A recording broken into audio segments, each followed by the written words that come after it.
So in some songs, the beats are a bit more obvious. So in this case, we had many options to choose from.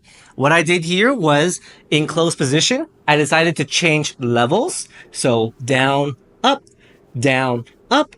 You can also change directions by tilting your chest slightly. Boom, boom, boom, boom.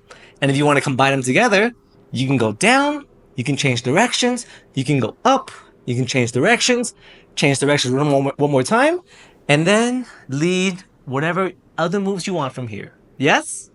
And also, same with all these isolations that we were doing.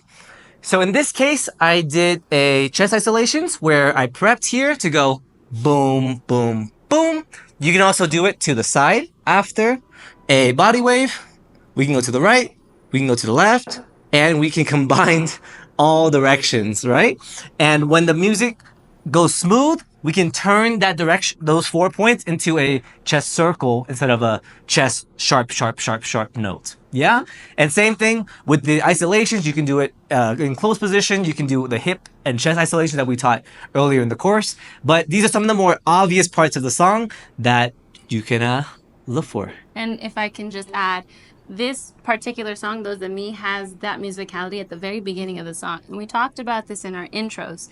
In our intros, we're allowed to go slow. We're allowed to do all of those slower movements. But when you hear sharper movements like that, stay connected, but you can create that connection and those soft movements with the isolations, body whirls, and everything else that can come with it, yes?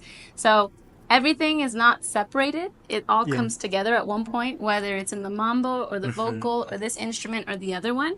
The whole purpose is to understand the music as it is and really be able to connect to it as well as your partner, yourself, and feel like you're listening to something. Even though this might seem simple, by being able to really focus and hone in on these very specific things, it will help improve your musicality in general overall. Remember to always go back to the first module, understand the tools that we've explained that you have, and now we can use the tools to the best of our ability.